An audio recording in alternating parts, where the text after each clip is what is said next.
Les pido un fuerte aplauso para Javier Tello. Corre video.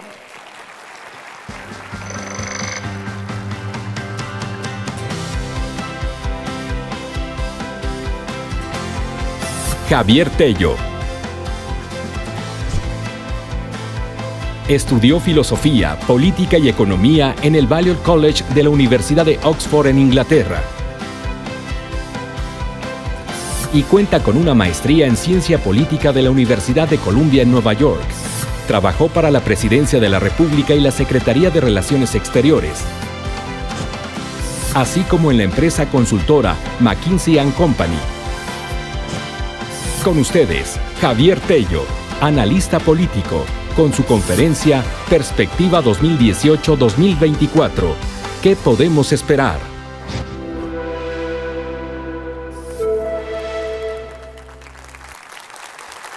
Muchas gracias. Muchas gracias a Compaqui por esta invitación. Muchas gracias a todos ustedes por estar aquí el día de hoy, esta mañana.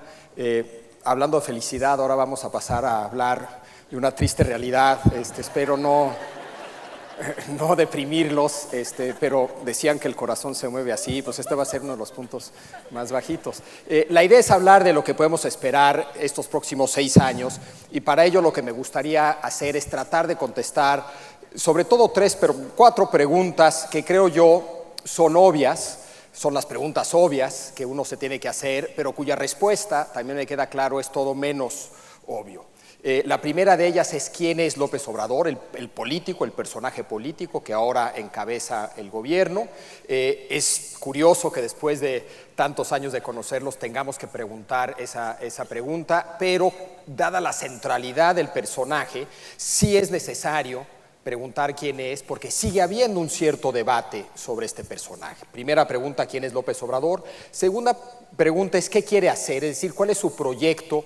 ¿Qué es lo que quiere lograr estos 6 años como presidente de México?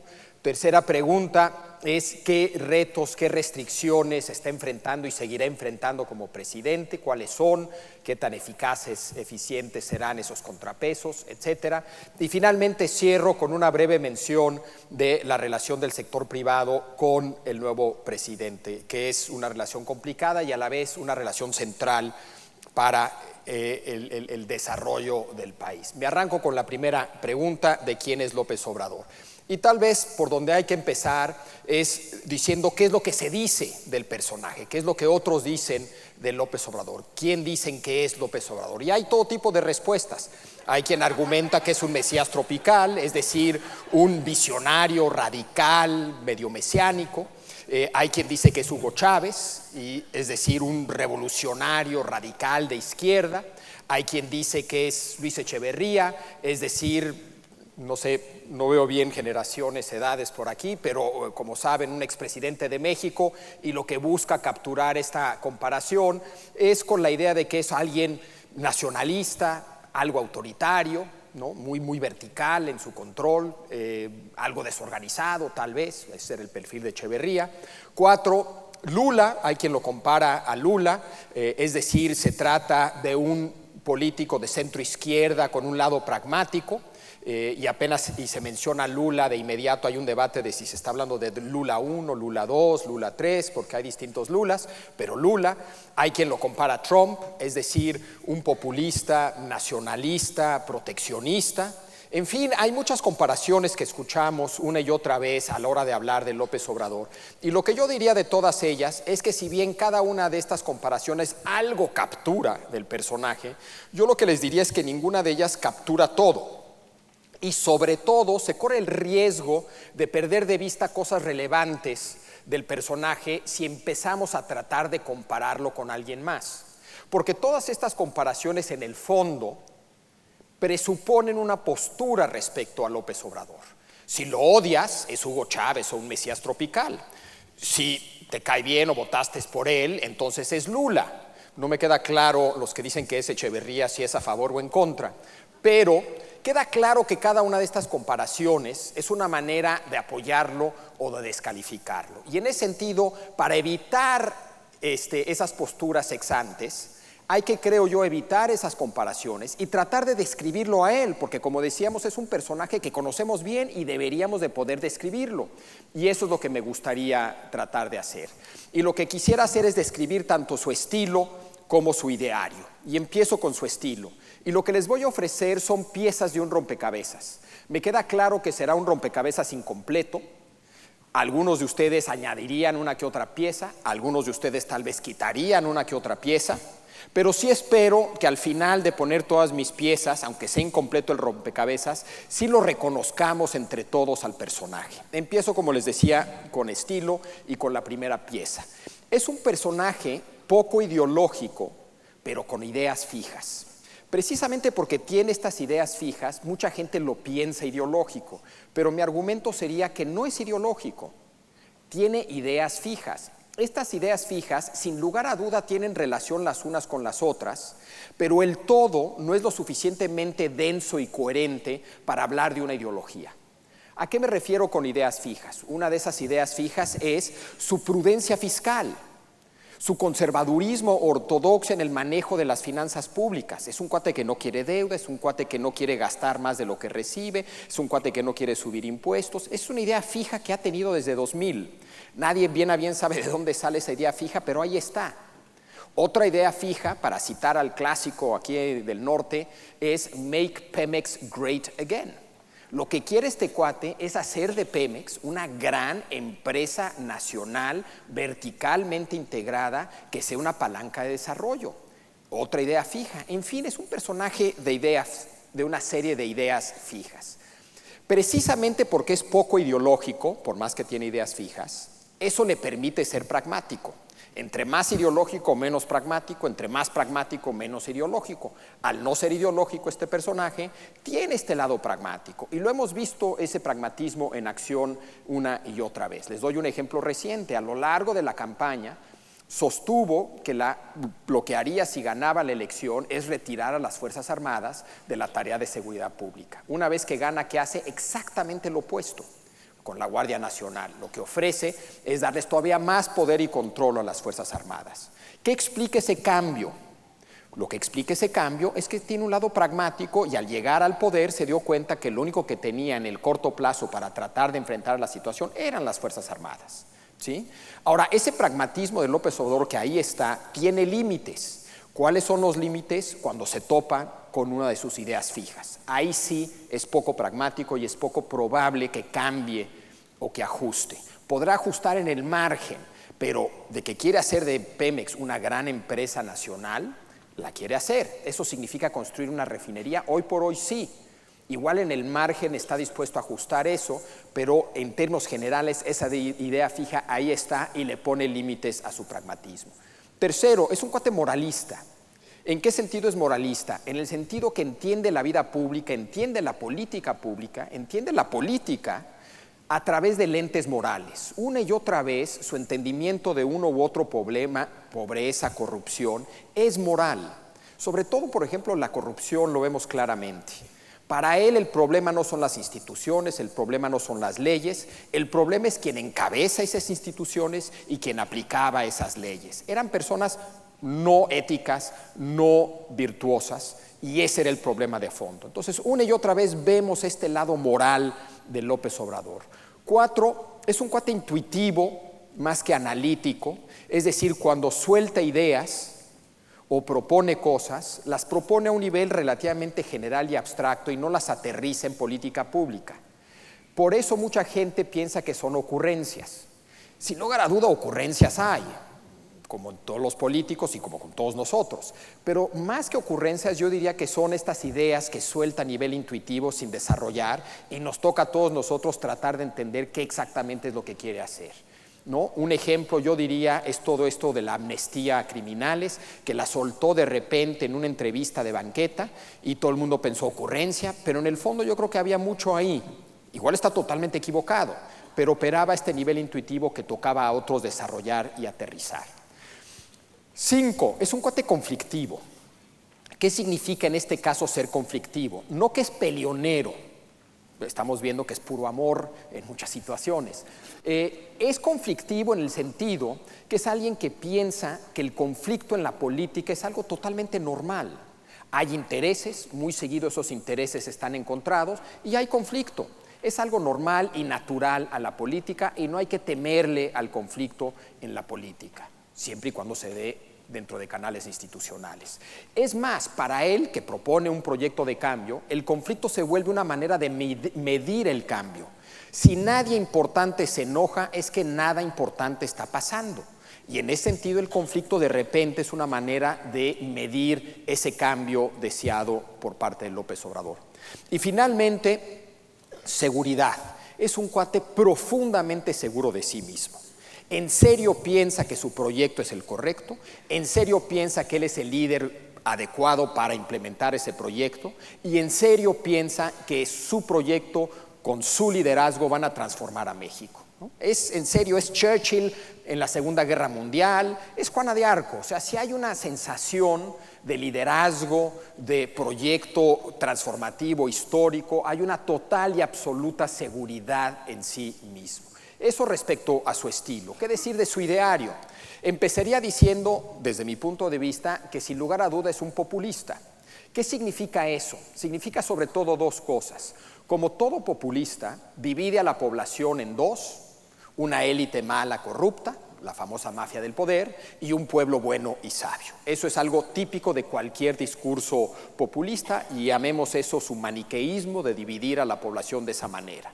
Y segundo elemento que lo hace populista es que piensa que hay una y solo una voluntad del pueblo, es relativamente obvia cuál es esa voluntad y lo único que hay que hacer es implementarla. No se necesitan grandes debates, no se necesitan grandes expertos, técnicos para entender cuál es esa voluntad del pueblo, y lo que hay que hacer es entenderla, que es algo accesible, como decía, al sentido común, y hay que implementarla, punto. Esa es otra característica típica del populismo. Ahora, el populismo es lo que llaman una ideología ligera, light.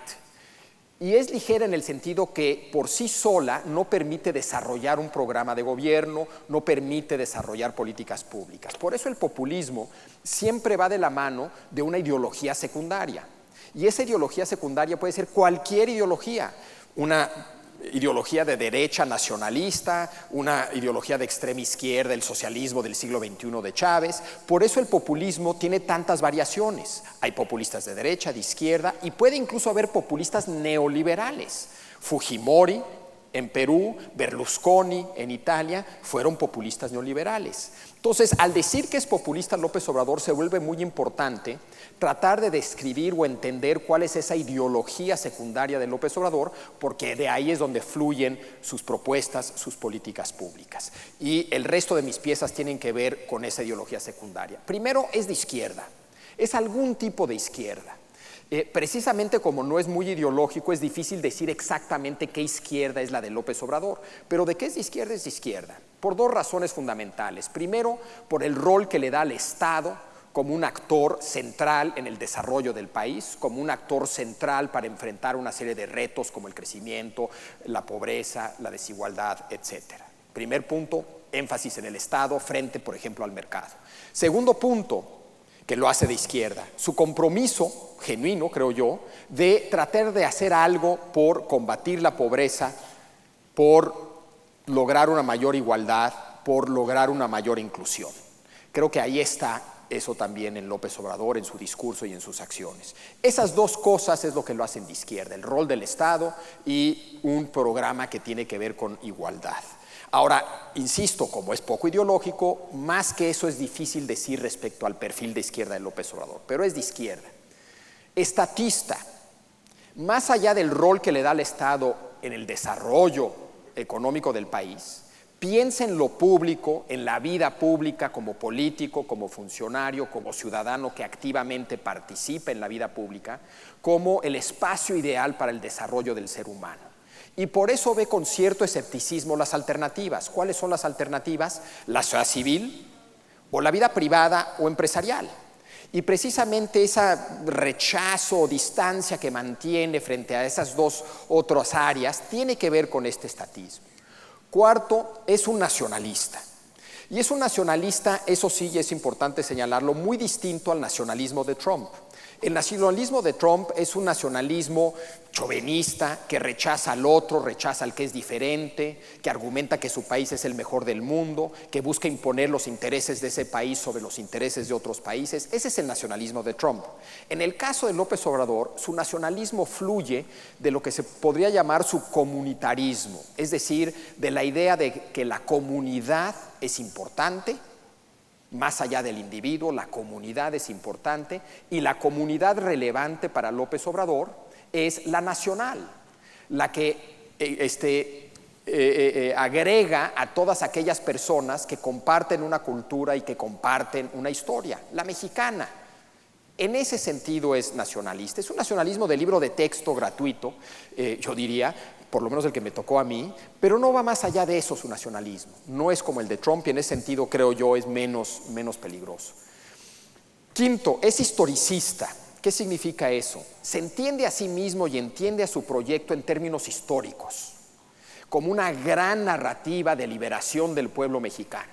Empieza con la independencia, primer paso hacia adelante, hay un paso para atrás cuando los conservadores llegan al poder, invitan a Maximiliano, se vuelve a dar un paso hacia adelante con la derrota de Maximiliano y con Juárez, un paso para atrás con Porfirio Díaz y todo el porfiriato, un paso para adelante con la revolución, se vuelve a dar un paso para adelante con el cardenismo y tarde o temprano se da un enorme paso hacia atrás con el neoliberalismo y ahora con su cuarta transformación se vuelve a dar un paso hacia adelante en esa gran narrativa histórica de la liberación del pueblo mexicano, ¿sí?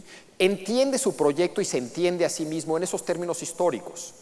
Y hay alternativas. Una alternativa a esa visión histórica es una visión de política pública. El gobierno anterior, el de Peña Nieto, Videgaray, así se entendía a sí mismo. Era un proyecto no histórico, que no tenía una narrativa histórica, sino más bien era un proyecto de reformas estructurales, ¿no? De política pública. O puedes entender tu proyecto en términos institucionales. Voy a crear un Instituto Nacional Electoral, voy a darle autonomía al Banco de México. Pero no, López Obrador no lo entiende ni institucionalmente ni en términos de políticas públicas, sino en esta manera histórica. Y precisamente por eso la política pública pasa a un segundo nivel, no se detalla, no se hace explícita y complica las cosas para quien lo trata de entender. Finalmente, yo diría que es antineoliberal.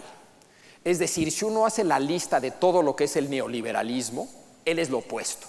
Si el neoliberalismo enfatiza el mercado, él pone más énfasis en el Estado. Si el neoliberalismo enfatiza al individuo, él pone más énfasis en la comunidad. Si el neoliberalismo argumenta que el individuo es egoísta y lo puedes motivar a través de incentivos y castigos, él argumenta que no, que los individuos en el fondo son fraternales y solidarios y hay que apostarle esa solidaridad y esa fraternidad. Es lo opuesto al liberalismo. Ese sería, digamos, mis piezas de rompecabezas para tratar de describir el personaje. Ahora, ¿qué es lo que quiere hacer este personaje? Creo que los objetivos generales son relativamente obvios y yo diría que son sobre todo 5. El primero de ellos es un objetivo de justicia social, la sensación de que hay un enorme sector de la población que vive en pobreza, algunos de ellos en extrema pobreza, un país marcado por la desigualdad y algo hay que hacer sobre esas dos cosas. Primer objetivo. Segundo objetivo, una idea de que nuestra democracia hay que hacerla de mayor calidad, que la democracia sea más real para el ciudadano. Hay una crítica aquí, creo que implícita, de que nuestra democracia era una democracia elitista, tecnocrática, con una clase política que se había distanciado del ciudadano de a pie, que no lo volteaba a ver, cuando lo volteaba a ver lo engañaba, le hablaba con un discurso demagógico, en el mejor de los casos, una élite en el peor de los casos corrupta. Y además era una democracia meramente electoral, donde solamente tenías algo que decir cada 6 años. Y su idea es darle más contenido, más cercanía a la ciudadanía, como a través de consultas, a través tal vez de la revocación de mandato, a través de la movilización de las personas, a través de programas sociales, con un gobierno más cercano a la gente, que vuela no en avión privado, sino en líneas comerciales y en economy, sentado hasta atrás con la gente. Hay, creo que también ese objetivo que tiene que ver con la democracia. 3, inclusión política y social. Hay la idea, creo, que México es un país que ha marginado olvidado a enormes sectores de la población y a enormes regiones del país, y que es necesario incorporar a esos sectores y a esas regiones en el desarrollo del país. 4, la primacía, famosa primacía de la política, la idea de que hay que reequilibrar la relación entre Estado, mercados y sociedad. Si llevamos 30 años enfatizando el mercado, es momento de reequilibrar eso y darle un poco más de énfasis al Estado. Y finalmente, yo creo, hay un objetivo de renovación moral. Aquí el argumento sería que si se hacen las 4 cosas ya mencionadas, florecerá la moral del verdadero mexicano. Nos daremos cuenta que somos a todo dar, solidarios, fraternales, y si no lo hemos sido en el pasado es porque no nos han dejado. Creo que esos son los 5 grandes objetivos en términos abstractos y generales del proyecto de López Obrador. Y lo primero a decir es que generan mucho consenso. Si yo les preguntara, oigan, ¿ustedes creen que hay que hacer algo con la pobreza? No, pues la verdad sí. Oigan, ¿ustedes creen que hay que mejorar la calidad de nuestra democracia? No, pues la verdad yo creo que sí. Oigan, ¿ustedes creen que hay que incorporar a sectores de la población y regiones del país que han sido medio abandonadas? No, pues la verdad sí. Tal vez la primacía de la política no tanto, ¿no? Pero renovación moral, ¿ustedes creen que la virtud cívica y la moral de los servidores públicos y los políticos es relevante? No, pues la verdad sí. Pues por eso ganó, porque esos grandes objetivos generan mucho consenso en la sociedad, creo yo, hoy por hoy en México, y conectan sobre todo con una enorme esperanza de esa sociedad. Lo que él vendió en la campaña fue eso, esperanza. A diferencia de Trump, que lo que vendía y sigue vendiendo es miedo a musulmanes, miedo a China, miedo a los mexicanos, lo que se dio cuenta López Obrador es que la gente lo que quería era una salida de la situación en la que estaba, había esperanza de que eso era posible, había que conectar con esa esperanza, y la manera que él conectó fue a través de estos 5 grandes objetivos. Ahora me queda clarísimo, y estoy seguro que a ustedes también les queda clarísimo que el diablo está en los detalles. Ok, justicia social, pero exactamente cómo. Ok, mejorar la calidad de la democracia, pero exactamente cómo, con consultas mal hechas como las que ya han hecho. Me queda clarísimo que ya aterrizando estos objetivos surge una serie de cuestionamientos. El diablo, insisto, está en los detalles. Sigamos aterrizando el proyecto y trataré de aterrizar solamente en la parte económica. ¿Cuál es el proyecto económico de López Obrador? El diagnóstico, creo yo, queda bastante claro. El diagnóstico es que el proyecto neoliberal que venimos siguiendo desde finales de los 80 fracasó rotundamente según ellos. Y fracasó rotundamente en 3 dimensiones que para ellos son fundamentales. Primera dimensión, crecimiento. No se ha dado el crecimiento esperado, prometido por los tecnócratas liberales. No solamente no se ha dado ese crecimiento prometido, hemos crecido en promedio durante 30 años alrededor de 2%, per cápita por abajo de 1%. No solamente no se dio ese crecimiento prometido, sino que no se ha dado el crecimiento que permitiría en principio un país como México y que necesita un país como México. Y no se dio en 30 años. Nadie puede argumentar que necesitan un poquito más de tiempo. 30 años, no 3 años, no 6 años. Nadie puede argumentar que se necesita otro grupo de personas para implementar este proyecto, porque hubo varios grupos del PAN, del PRI, de todos lados. Hasta se involucró en algún momento el PRD. Entonces, primer punto es fracasó en términos de crecimiento, porque el crecimiento ha sido un crecimiento muy mediocre, muy por debajo de las expectativas y de lo que necesita el país. Pero no solo ha sido mediocre el crecimiento, además el impacto que ese crecimiento mediocre ha tenido en pobreza y en desigualdad ha sido casi nulo. Si vemos más o menos dónde estaba la pobreza, argumentan a finales de los 80s, y dónde está hoy, pues más o menos igual, de repente sube, de repente baja, pero más o menos igual. Si vemos cómo estaba la distribución del ingreso hace 30 años y cómo está hoy, más o menos igual. Fracasó el proyecto neoliberal, argumentan. Eso no significa, según ellos, la parte técnica económica de López Obrador, Ursúa, Arturo Herrera, Gerardo Esquivel, eso no significa que todo lo que se hizo mal y hay que echarlo para atrás. Claro que no, muchas cosas que sucedieron los últimos 30 años fueron positivas y las mencionan y las reconocen. El Tratado de Libre Comercio, algo positivo, y salieron a defenderlo y lo están defendiendo ahora. La estabilidad macroeconómica, algo que se logró, muy importante haberlo logrado, hay que cuidarla. La autonomía del Banco de México, prometen respetarla. Es decir, no todo se hizo mal, pero lo que sí fracasó fue el proyecto en términos de crecimiento inclusivo. Y precisamente de ahí derivan una serie de argumentos, hipótesis que ellos tienen de que ahora sí, según ellos, va a permitir el crecimiento inclusivo. Y tienen varios argumentos. Menciono sobre todo 4 de ellos que creo yo son los centrales. El primero tiene que ver con una dimensión regional. Argumentan que mientras México siga siendo 2 Méxicos, un norte-centro productivo, moderno, conectado a la economía regional y global, sobre todo la de Estados Unidos, que crece a tasas muy altas, muy por arriba del promedio nacional, y un México del sur-sureste, poco productivo, marginado, olvidado, no conectado a la economía regional, ni siquiera a la nacional. Mientras tengamos esos 2 Méxicos, en promedio, el crecimiento será mediocre. Algo hay que hacer para incorporar ese sur-sureste al resto de la economía y a la economía global.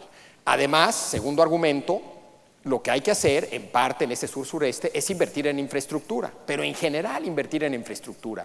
México viene invirtiendo en infraestructura muy poco a lo largo de muchas décadas y incluso en los últimos años esa inversión en infraestructura ha ido a la baja. Algo hay que hacer. ¿Qué es lo que hay que hacer? El gobierno tiene que entrar a invertir en infraestructura para a su vez detonar inversión en infraestructura por parte del sector privado. 3, distribución. Más allá de un tema de justicia social, hay un argumento aquí económico.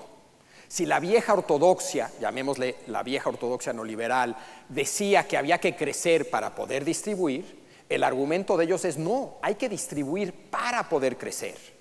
Es decir, parte del motor del crecimiento de México tiene que venir de la clase media, de la demanda generada por esa clase media. Ahora, ¿qué hay que hacer para fortalecer esa clase media? Pues obviamente combatir a la pobreza y mejorar la distribución del ingreso. Es decir, hay un argumento aquí económico de crecimiento más allá de un tema de justicia social para distribuir mejor la riqueza en el país. Y finalmente, bono demográfico. Argumentan ellos, al igual que han argumentado muchos otros presidentes, que México, y muchos otros gobiernos, que México tiene una enorme ventaja por ser un país de jóvenes. Tenemos una pirámide poblacional donde el grueso de la población es gente joven en edad de estudiar y trabajar. Y eso te genera un potencial para crecer a mayores tasas. Sí y solo sí, sin embargo, dicen ellos, si esos jóvenes o están estudiando o están trabajando. Y el problema es que millones y millones de nuestros jóvenes ni estudian ni trabajan. Algo hay que hacer para ponerlos a estudiar y a trabajar. Y si tomamos esas hipótesis, de ahí claramente vemos cómo se derivan todos los programas que todos conocemos. El Tren Maya es claramente un proyecto con una dimensión regional, también de infraestructura. El corredor transísmico es claramente un proyecto de infraestructura con un componente regional. El programa de adultos mayores es claramente uno distributivo. El de jóvenes creando futuro es un programa que busca capitalizar el bono demográfico. Todo esto obviamente implica un mayor rol del Estado, no nacionalizando, pero sí regulando con política industrial, liderando este cambio, y todo esto prometen una y otra vez que se puede hacer manteniendo la estabilidad macroeconómica. Ahora, para lograr todo eso en la parte económica y muchas otras cosas que quiere hacer, me queda claro que tiene una estrategia más política, que yo diría tiene 4 componentes. Primero, centralización de poder y recursos en el Ejecutivo, sobre todo en la presidencia. Este es un proyecto de centralizar poder y recursos como no hemos visto en mucho tiempo, tal vez desde el cardenismo, si no es que desde Porfirio Díaz. Está centralizando todo en el Ejecutivo y sobre todo en la presidencia, en su presidencia. Lo vemos reflejado en el presupuesto 2019, lo vemos reflejado en la Guardia Nacional que él va a controlar, lo vemos reflejado en la creación de estos delegados federales que le van a reportar a él, etcétera, etcétera. Centralización. Segundo, además de esa centralización, hay claramente un proyecto de construir una estructura territorial para controlar las cosas a nivel cancha. Una cosa es centralizar poder y recursos en la presidencia, pero igual no controlas nada a nivel cancha. Entonces, él, además de esa centralización, está creando esta estructura a través de esos delegados federales, a través de dividir el país en 266 regiones cuyas cabezas le van a reportar a él, a través de la Guardia Nacional, a través de la estructura de Morena, está creando esta estructura territorial en todo el país. 4, movilización de la gente. A través de las consultas, a través de programas sociales, a través de las mañaneras, de una y mil maneras, está claramente activando a la ciudadanía, sobre todo a su base, movilizándola. Y finalmente está tratando de crear una nueva clase política para reemplazar a la vieja clase política, una clase política de caras nuevas, una clase política más joven, ¿no? Y cuando uno dice eso, siempre le dicen a uno, ¿ya viste el gabinete Juventud? ¿Dónde? No está en el gabinete, aunque hay uno que otro chavo, chava en el gabinete. Donde está esa juventud, donde está esa nueva clase política, es sobre todo en los delegados federales, en las cabezas de las 266 regiones. Esos son los futuros diputados locales, los futuros diputados federales, senadores, los futuros gobernadores, los futuros secretarios y probablemente los futuros presidentes. ¿Quiénes son? Ni idea. Son todos caras desconocidas, caras nuevas, caras muy seguido muy jóvenes. Hay esa nueva clase política que poco a poco va a ir capturando, tomando los espacios. En todo esto, algo que intriga a muchos y asusta a algunos, yo soy de esos, me confieso, es el rol que le está dando al ejército. No queda claro por qué. Igual porque es parte del Estado y cree en el Estado, igual porque siguen instrucciones y a los presidentes les gusta mucho que sigan sus instrucciones, y los militares cuando les das una orden la siguen y eso gusta, igual porque tiene algunas amistades y relaciones con generales y eso genera confianza y eso le permite operar a través de ellos, no sé, intriga mucho, debo decir, por qué el involucramiento de los militares. Ahora, todo esto lo está haciendo para elevar la gobernabilidad del país. La premisa, creo yo, es que él piensa que Peña Nieto, Calderón, Fox, Zedillo, fracasaron porque con el colapso del viejo sistema priista se fragmentó el poder. Pues entonces, ¿qué hay que hacer? Volverlo a juntar y centralizar. Además, fracasaron esos otros presidentes porque no tenían control territorial. Una vez más, con el colapso del viejo sistema priista, se había perdido ese control central del territorio, se había perdido esa estructura territorial. Bueno, ¿qué hay que hacer? Pues construir una nueva estructura territorial. Además, creo yo, piensa López Obrador, una de las razones por las que fracasaron estos otros proyectos es que eran proyectos de élite, que no tenían el apoyo de la población en general. La reforma energética de Peña Nieto no le importaba a la gente, le importaba mucho al círculo rojo, le importaba mucho a la élite, pero a la gente en general ni le interesaba, ni le entendía. Lo que hay que hacer para tener éxito con tu proyecto, sea el proyecto que sea, es movilizar a la gente detrás de ese proyecto, pues es lo que está haciendo. Y finalmente, la vieja clase política estorbaba y estorbaba mucho, pues ¿qué hay que hacer? Reemplazarla. Queda claro que esta estrategia que tiene López Obrador es para generar mayor capacidad, mayor gobernabilidad que le permita hacer lo que quiere hacer. Y ha habido ya varios primeros pasos, los pongo rápidamente en la pantalla, uno se podrá quedar horas y horas hablando de cada uno de ellos, pero me enfoco en uno que es el de Texcoco, que es el que más controversia genera. ¿Cuál es mi interpretación de lo ocurrido en Texcoco y por qué se canceló? A mí me queda bastante claro que si el criterio hubiera sido económico o técnico de aviación, Texcoco seguía adelante. Si lo cancelan, entonces el criterio no fue ni económico ni técnico, tuvo que haber sido un criterio político. Y la pregunta es, ¿cuál es ese criterio? ¿Cuál es el mensaje político detrás de la cancelación de Texcoco? Mucha gente argumentó que se trataba de un manotazo en la mesa para mandar el mensaje de yo mando. Creo que algo de eso es cierto, pero creo que es una visión incompleta de lo ocurrido. ¿Por qué? Porque no había la menor duda de que este cuate mandaba. No hay la menor duda de que este cuate manda. Pues arrasó en la elección. Claro que manda. A diferencia, por ejemplo, de Salinas en 88, donde había dudas de si él mandaba, él sí tuvo que dar un manotazo en la mesa para mandar el mensaje que yo mando, y lo dio metiendo al bote a la quina. Bueno, en este caso creo que no había la menor duda de que López Obrador manda. Si no hay la menor duda de que él manda, entonces ¿cuál es el mensaje? El mensaje, según yo, es déjenme explicarles cómo yo que mando pienso mandar. Y tiene dos componentes la manera en que él piensa mandar. Primero, creo yo, un componente que podríamos llamar antioligárquico. Es decir, aquí el mensaje es, si antes las decisiones, las grandes decisiones, las tomaba una pequeña élite político-empresarial, ya no, esa élite ya no manda. Ese mensaje es un mensaje que a cualquier neoliberal le encantaría, porque cualquier neoliberal piensa que no debe de mandar una élite, sino que debe de mandar el mercado.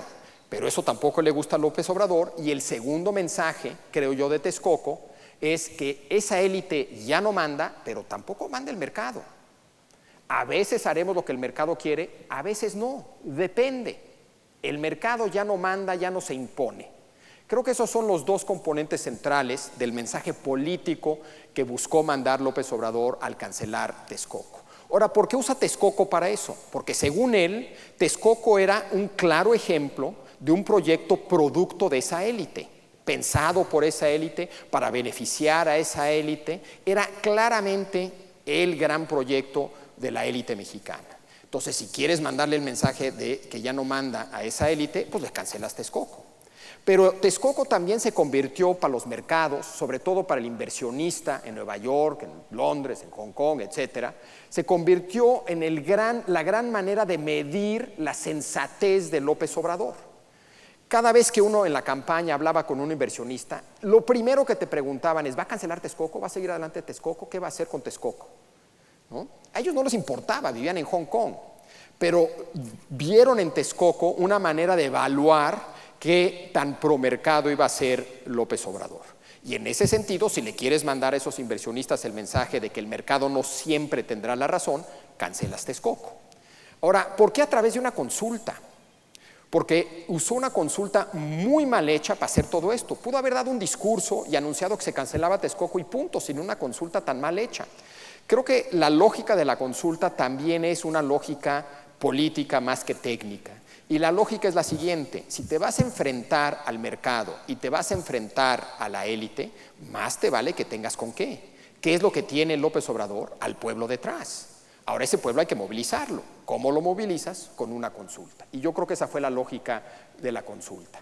Ahora, me queda clarísimo que le debió de haber quedado claro, y sospecho que Poncho Romo, Ursúa le dijeron, que iba a haber un enorme costo en cancelar Texcoco.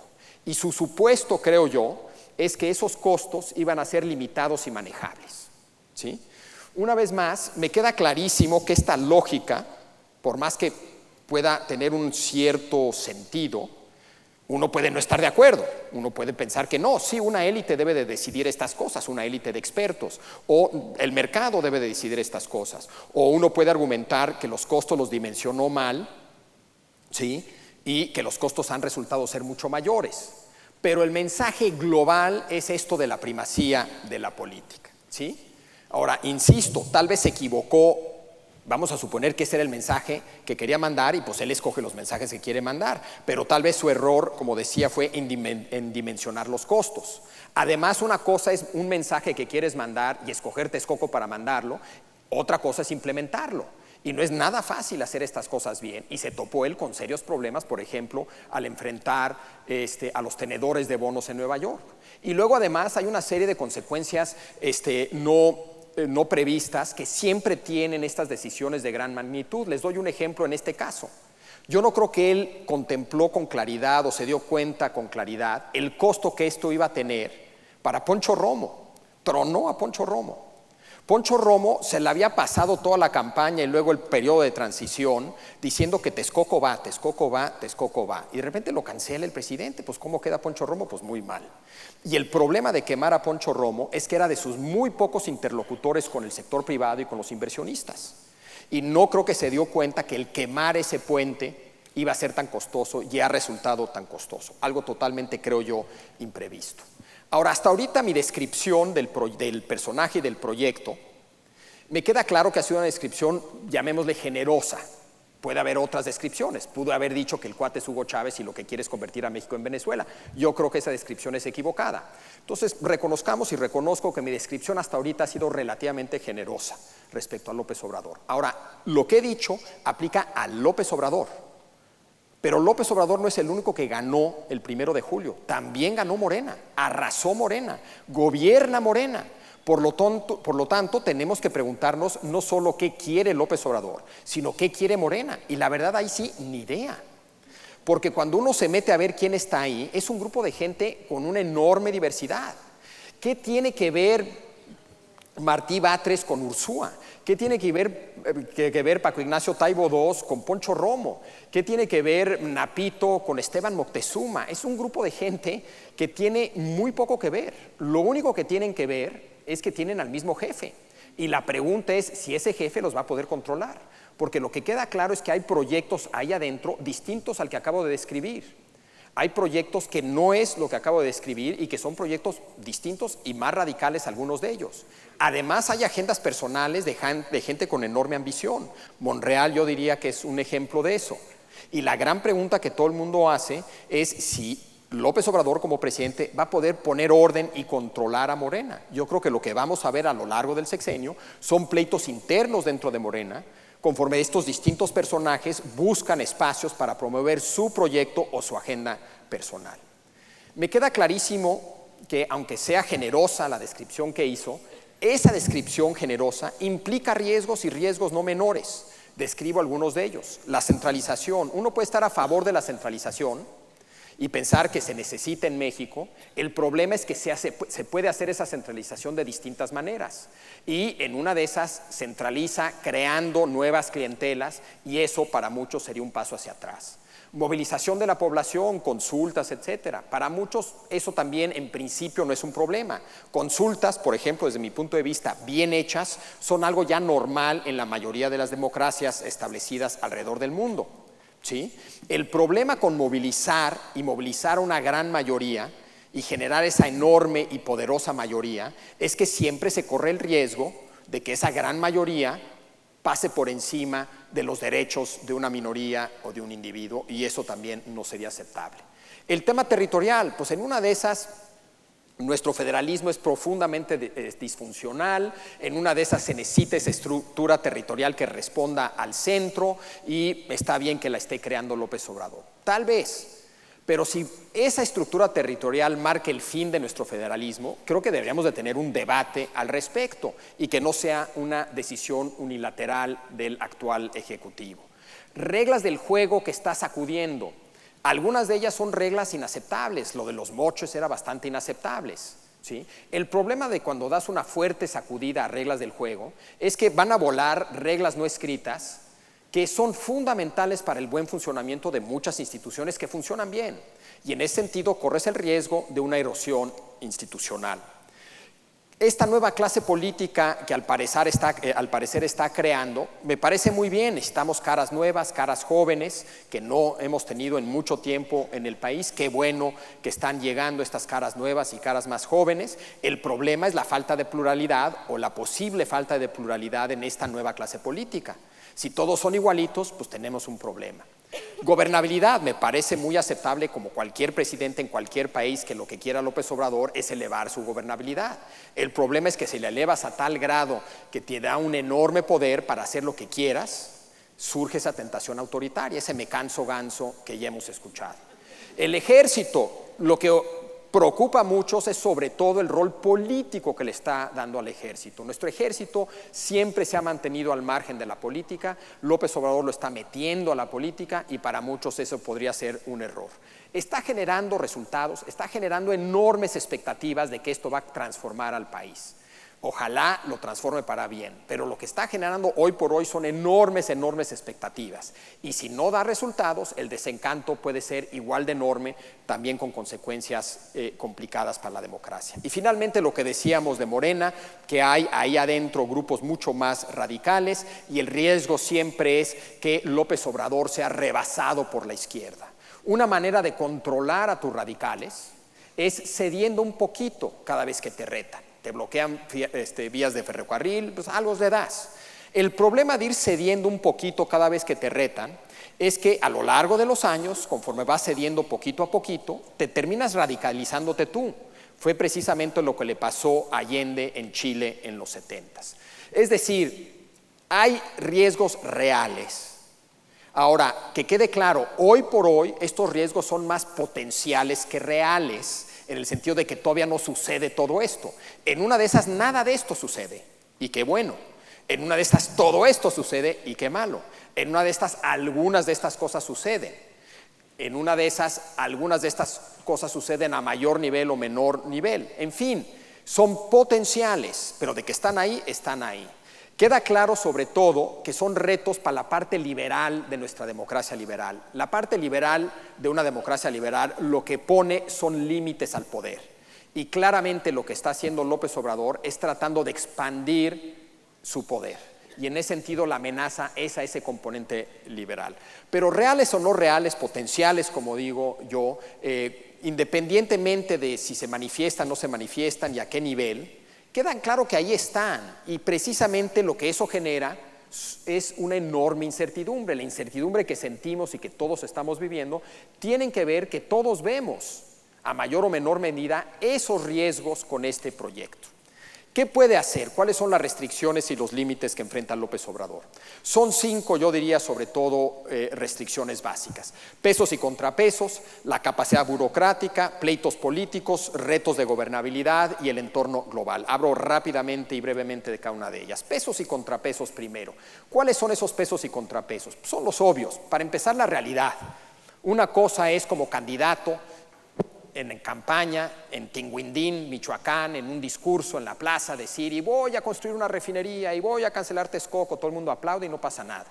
Otra cosa es ya como presidente cancelar Texcoco y construir una refinería, y ahí sí que pasa algo y te topas con la realidad, te topas con que la refinería que quieres construir cuesta más de lo que tú crees. Te topas con el hecho de que una calificadora le baja la calidad de la deuda a Pemex. Te topas al cancelar Texcoco con la realidad de que hay una serie de gentes que tienen bonos en ese aeropuerto y que tienes que negociar con ellos. Hay una realidad. El corcho tarde o temprano flota, la realidad ahí está, y tarde o temprano todo presidente se topa con esa realidad.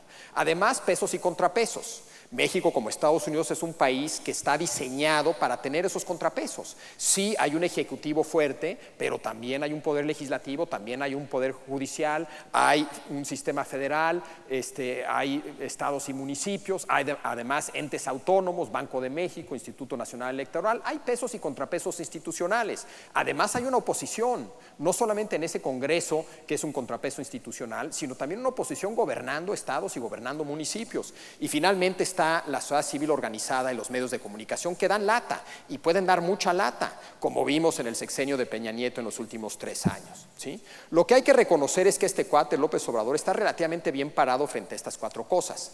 Si tu proyecto es cambiar la realidad pesa menos. No es que no pese, pero sí pesa menos. Cada vez que te dicen: no, pues que la realidad, dices: no, es que yo vine a cambiar esa realidad. Pesa menos.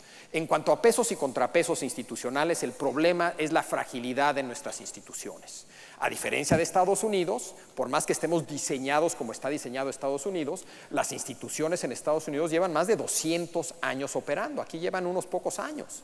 Y el miedo de muchos es si esas instituciones serán lo suficientemente robustas, sólidas, para aguantar la embestida de un presidente tan fuerte. La oposición, la verdad, existe, pero existe más en papel que en la realidad. Si vemos los 3 principales partidos, PAN, PRI, PRD, hace pocos años esos partidos tenían arriba del 90% de los votos. Hoy tienen alrededor del 30%. No hay oposición. No hay oposición. Lo que hay es Morena y López Obrador. En una de esas se reconstruye la oposición, pero no tenemos ni idea si eso sucede o no y en cuánto tiempo. Mientras tanto, la oposición no está ahí. Y los medios y la sociedad civil organizada, la verdad, son bastante débiles frente al tamaño del reto y dado el tamaño del país. En ese sentido, yo sí veo a un López Obrador bastante bien posicionado frente a estos pesos y contrapesos. Donde yo veo problemas para López Obrador es en su capacidad para hacer lo que quiere hacer. Para que algo funcione, cualquier proyecto tiene que estar bien diseñado, pero incluso si está bien diseñado, solamente va a funcionar si además se implementa bien. Solo así habrá resultados. Y yo veo problemas tanto en diseño como en la parte de implementación. En cuanto a diseño, y hablemos nada más del tema económico, del proyecto económico, para muchos ha dejado temas centrales fuera de su proyecto. Según muchos, un tema fundamental para lograr una mayor tasa de crecimiento es fortalecer el Estado de Derecho. Mientras nuestro Estado de Derecho sea así de frágil, el crecimiento seguirá siendo mediocre. ¿Qué propone López Obrador para remediar esa fragilidad del Estado de Derecho? Realmente nada. Pero vamos a suponer que esa omisión tiene razón López Obrador de dejar fuera el tema del Estado de Derecho.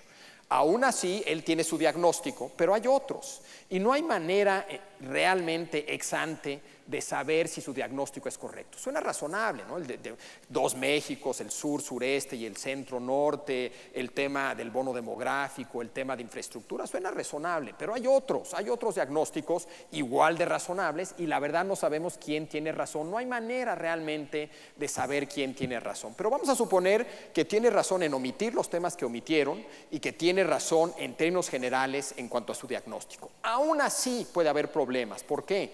Porque una cosa es el diagnóstico general y otra cosa son las soluciones puntuales derivadas de ese diagnóstico. Les doy un ejemplo. Diagnóstico general: México necesita invertir en infraestructura. Si yo ahorita meto aquí a los mejores economistas de México y les pregunto, ¿quién aquí está a favor de invertir en infraestructura? Todos levantan la mano, todos están a favor. Y si después les digo, entonces están a favor de la refinería y el Tren Maya, me dicen, no. Una cosa es invertir en infraestructura y otra cosa es esa infraestructura. Es decir, la solución puntual de Tren Maya, de refinería, como solución a la baja inversión en infraestructura. Ahí sí puede haber problemas. Pero sobre todo de la parte de la implantación hay un enorme reto. Al más alto nivel, el gabinete, hay poca experiencia, poco conocimiento, puede ser gente muy inteligente, puede ser gente muy comprometida, puede ser gente con muy buenas intenciones, pero experiencia gobernando a nivel federal no tenían, ¿no? La curva de aprendizaje es muy empinada y sería empinada incluso si hicieran lo que siempre se hace, pero además quieren hacer todo diferente.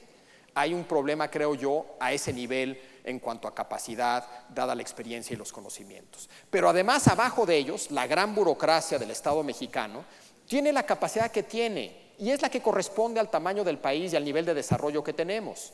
La pregunta es si esa capacidad que se tiene es suficiente para hacer todo lo que quieren hacer en los tiempos en que lo quieren hacer. Y ahí creo que también hay dudas. Y luego al nivel más bajo, mucho de esto a nivel cancha va a ser aterrizado por Morena, por esa nueva gente de Morena que la verdad no tenemos ni idea quiénes son. Igual todos son buenísimos y no hay problema alguno.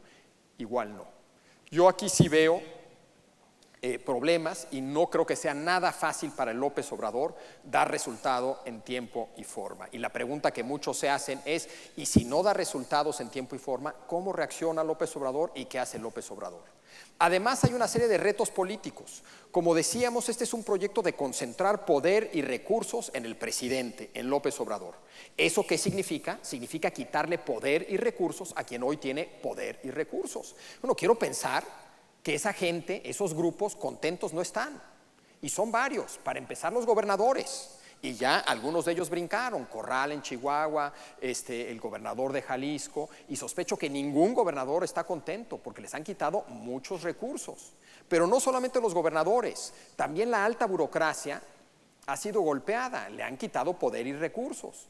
Y muchos ahí siguen, unos ya se fueron, pero muchos ahí se quedaron enojados y sospecho que mucha cooperación no habrá y puede haber hasta algo de resistencia interna en esa burocracia. Además está la famosa élite que él critica, la mafia del poder. Bueno, pensemos lo que pensemos, buenos, malos, regulares, son élite, es decir, tienen poder, tienen recursos, están organizados y tienen un proyecto alternativo. Bueno, quietos no se van a quedar, tarde o temprano algo harán.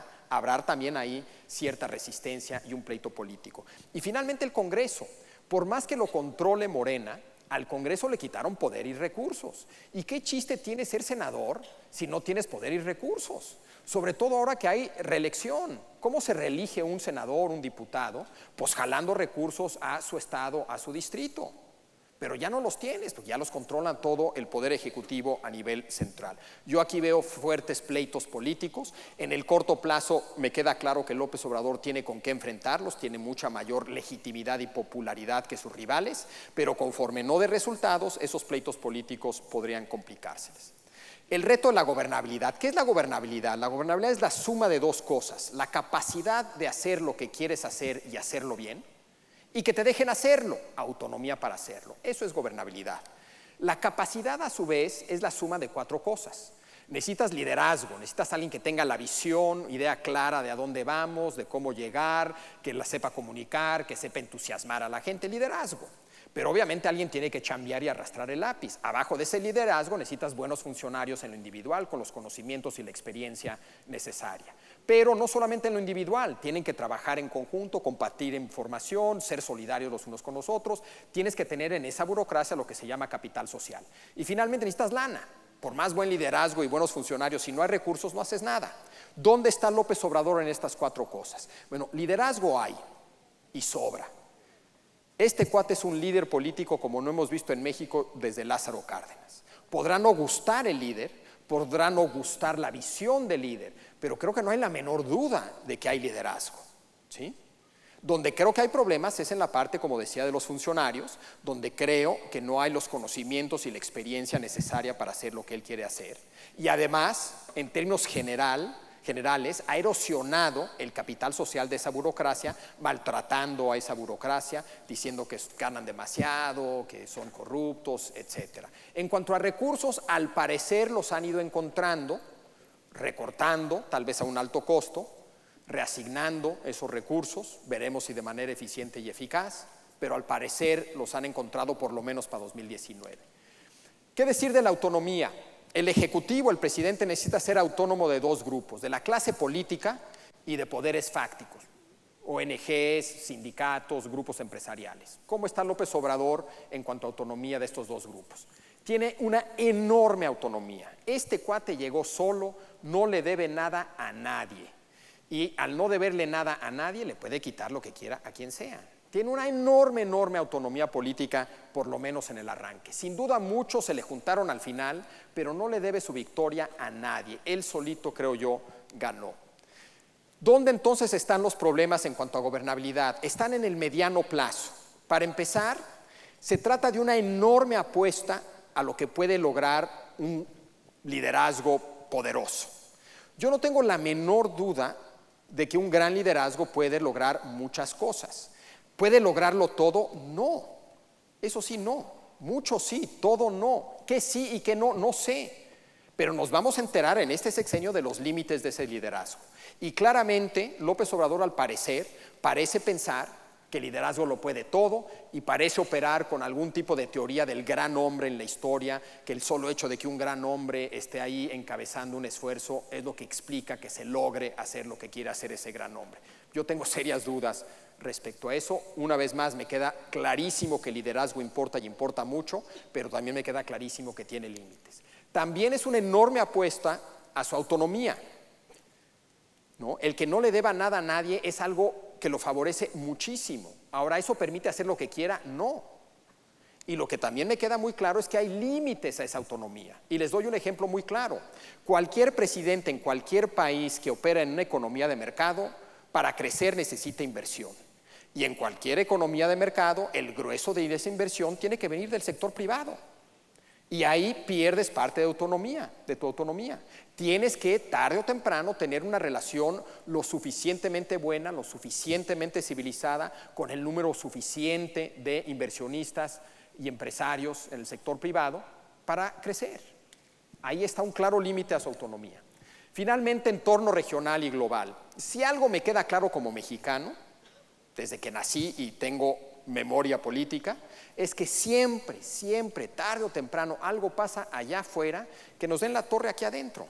Cosas que no controlamos, que nadie puede esperar ni planear frente a ellas. En el caso de Fox, los atentados terroristas del 11 de septiembre, que le tumbaron un muy ambicioso proyecto bilateral con Estados Unidos y detonaron un nacionalismo cuyas consecuencias seguimos viviendo hoy en día. En el caso de Calderón, la crisis de 2008, ni más ni menos. En el caso de Peña Nieto, el colapso del precio del crudo en el peor momento posible. Justo cuando ya había pasado la reforma energética, todo pintaba de maravilla y bájatela, se le viene abajo el precio del crudo. Algo va a pasar en los próximos 6 años. ¿Qué? Pues no sé, pero algo va a pasar. En una de esas, una recesión global. Y justo en el peor momento. finales de 2020, principios de 2021, cuando ya están enganchados, cuando ya le agarraron la cosa a cómo se gobierna a nivel federal, cuando ya podría haber resultados de muchos programas y proyectos, pácatelas, recesión en Estados Unidos, recesión a nivel global. Por lo pronto ya tenemos hoy allá afuera una nubecita gris que no se va a ir a ningún lado. Por lo pronto los próximos 2 años y muy probablemente se reelige este cuate y sean los próximos 6 años. Y lo estamos viviendo ya ahorita y caray, si es una nubecita gris que llueve y llueve y llueve sobre México. Finalmente, cierro con el tema del sector privado y con solo una lámina, porque insisto, creo que esta relación es fundamental para el crecimiento del país. Y creo que hay 5 razones que explican el nerviosismo, entre comillas, porque es mucho más que nerviosismo en muchos casos, de la iniciativa privada. Primera, por quién es López Obrador. Y vamos a suponer que hay un debate al respecto, pero la postura aquí es que es alguien que está equivocado. Es un presidente cuyo proyecto es el equivocado. Y 6 años de un proyecto equivocado, pues no funciona, no va a haber resultados. Y eso es lo que preocupa a algunos. Otros por quien piensan ellos que es, y piensan que es Hugo Chávez y que va a convertir a México en Venezuela, y caray, si eso genuinamente piensas, pues claro que estás preocupado. Otros dicen, no, olvídate de quién es o quién podría ser, y fíjate nada más en lo que ya está haciendo, y eso es más que suficiente para estar nervioso, y canceló Texcoco, etcétera. Hay quien piensa, y no se excluyen todas estas cosas, hay quien dice, no, olvídate de quién es, quién podría ser y qué está haciendo. El problema de fondo que tenemos hoy en México es que este cuate puede hacer lo que quiera, porque no hay contrapesos. Igual hace puras cosas buenas, y qué bueno, poco probable. Pero dado de que es poco probable, lo que queremos son contrapesos para limitar lo que pueda hacer, y no hay hoy en México esos contrapesos. Y finalmente, unos están nerviosos por la simple y sencilla razón de que llevábamos 30 años viviendo en un país con un cierto modelo y unas ciertas reglas.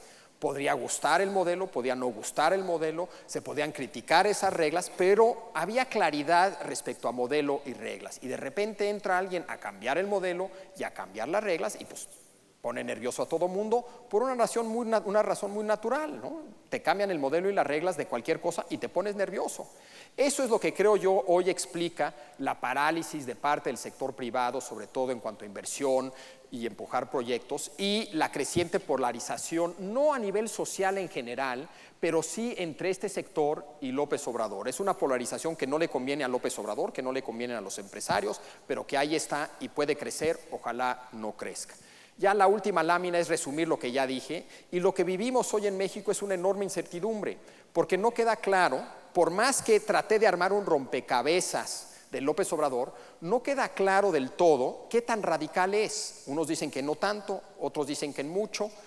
Si quieres ver a Hugo Chávez lo encuentras, si quieres ver a Lula lo encuentras también. ¿Quién es López Obrador? En 6 años habrá una respuesta a esa pregunta, pero de arranque, bien a bien lo sabemos, por eso la incertidumbre. El proyecto también hay incertidumbre al respecto. ¿Qué tanto cambio realmente está buscando? ¿Se trata de un cambio radical o de plano revolucionario? Hay un debate al respecto y eso genera incertidumbre.